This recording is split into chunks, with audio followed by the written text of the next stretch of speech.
Au cœur de la Lorraine, dans leur village natal, chaque mois, Gilbert et Dominique Potier fleurissent la même tombe.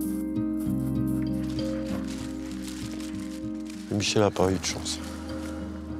Michel était leur petite sœur. Il n'y a que là que je peux me recueillir et à penser à tout ça, quoi. J'espère que la vérité sortira une fois. Ça fait quand même 24 ans qu'on attend. C'est pas possible de vivre comme ça. Et toute la famille était détruite. Leur sœur s'appelait Michelle Even. Elle est morte à 25 ans, assassinée le 9 mars 1991 de 51 coups de couteau à son domicile. À l'époque, dans le village de Benestrophe, personne ne comprend le meurtre atroce de cette jeune mariée. Impuni, ce meurtre devient l'affaire Michel Even, une énigme judiciaire comme une autre, un peu oubliée. Jusqu'à ce qu'un rebondissement la fasse ressurgir sans prévenir, il y a quelques semaines.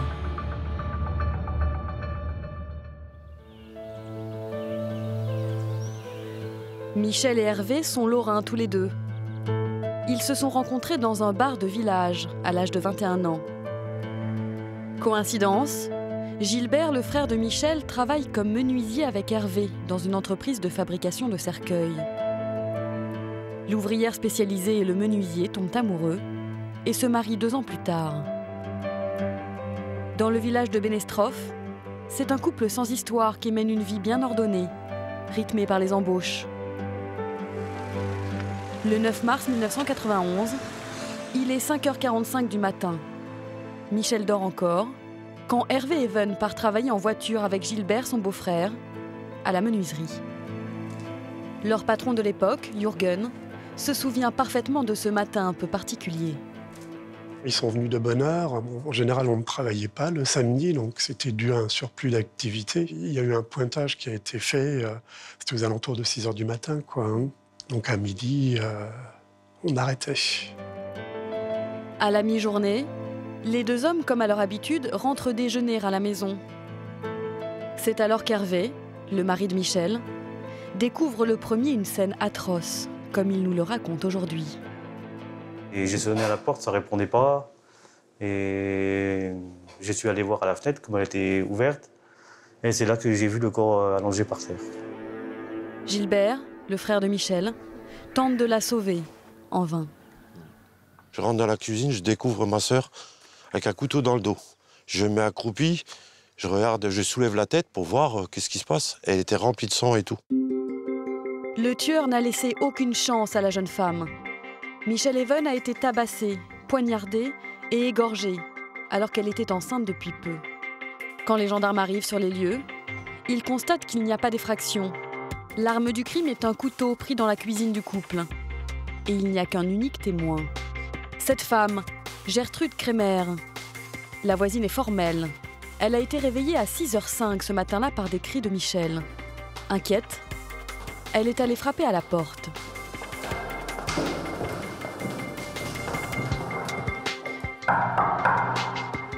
Une voix d'homme lui a alors dit que tout allait bien, la rassurant suffisamment pour qu'elle se recouche précisément, se souvient-elle, à 6h15.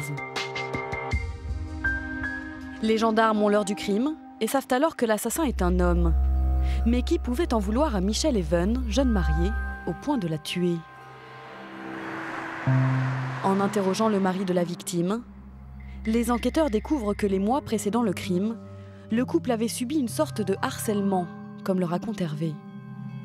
On a eu des dégradations sur les radiateurs, on me perçait les radiateurs et on ne pouvait plus rouler avec la voiture.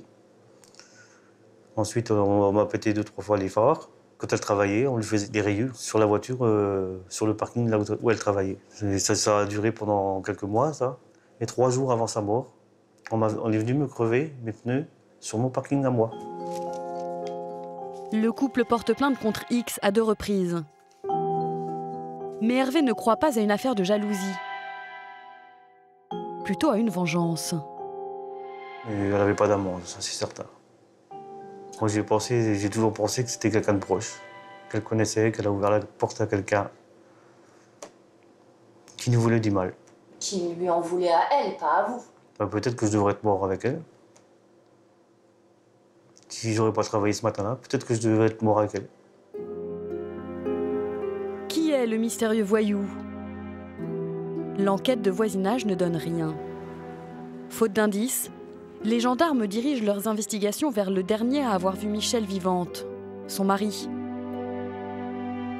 3 semaines après le meurtre, Hervé est placé en garde à vue. Il rejette toutes les accusations, d'autant plus serein que son alibi paraît inattaquable. Il répète qu'il est parti au travail à 5h45 ce matin-là, alors que la voisine du dessus a entendu du bruit entre 6h05 et 6h15. Mais les enquêteurs ont une autre lecture de l'événement. Ils estiment que le témoignage de Gertrude Kremer n'est pas fiable, car elle est âgée et prend souvent des médicaments pour s'endormir. Comme l'explique l'avocat d'Hervé, Maître Hélène Brand.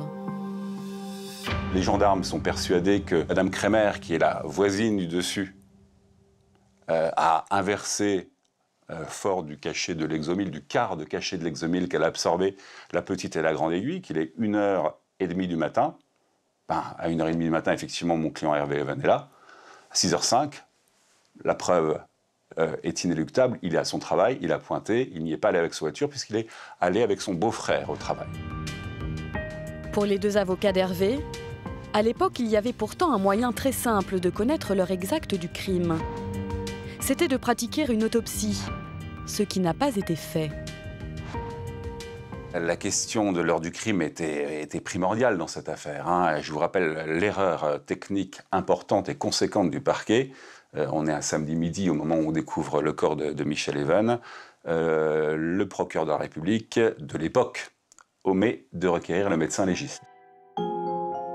Malgré les carences du dossier, les enquêteurs restent convaincus de la culpabilité d'Hervé et le renvoient devant les assises de Lorraine en mars 1996.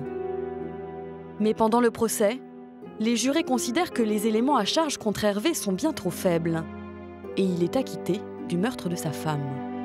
Ce n'est pas moi et j'espère qu'on va trouver le coupable. Qu'est-ce que vous ressentez aujourd'hui? Un soulagement profond. Faute de coupables et de suspects, le dossier Michel Even se referme pour de longues années.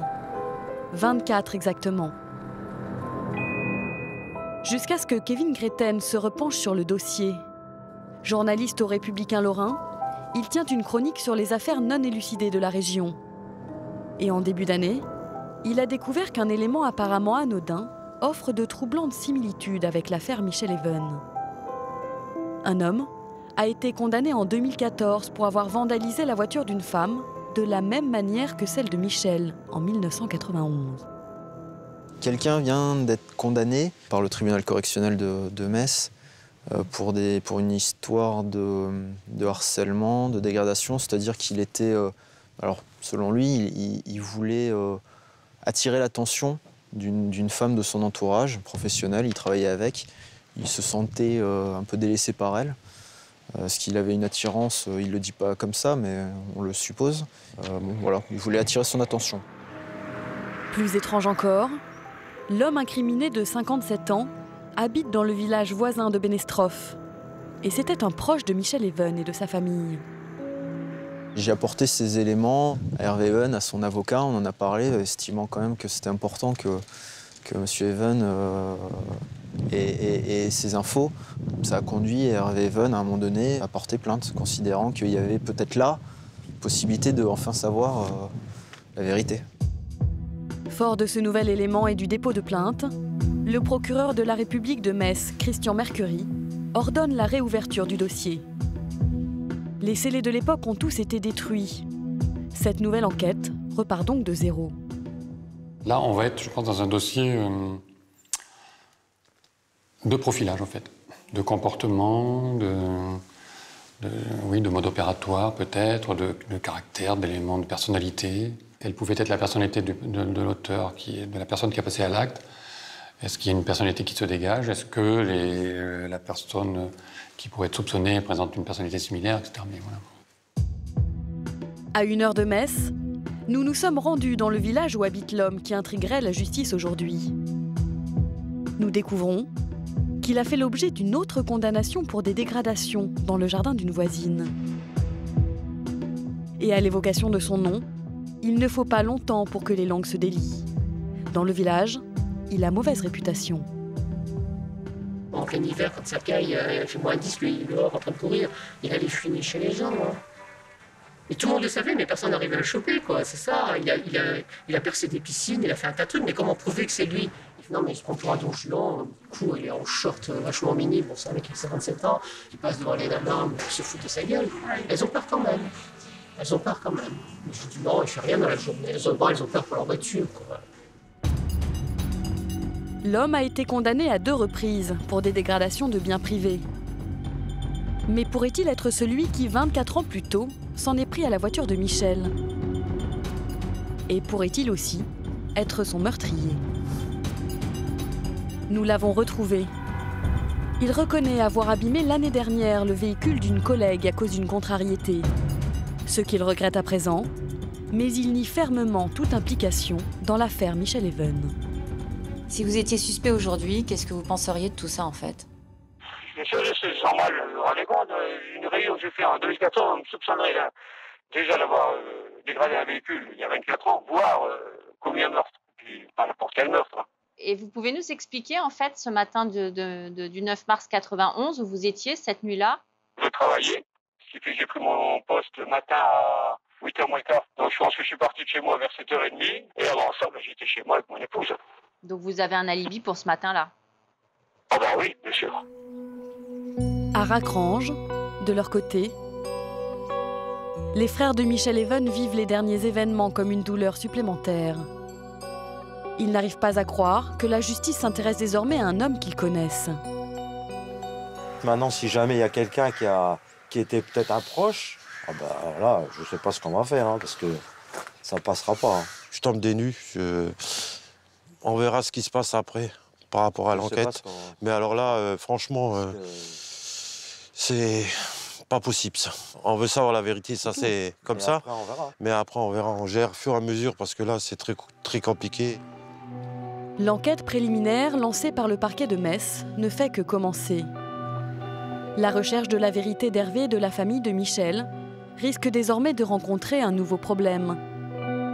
La justice devra bientôt décider si ce crime est couvert par la prescription. Si tel était le cas, le meurtrier de Michel Even pourrait ne jamais être découvert.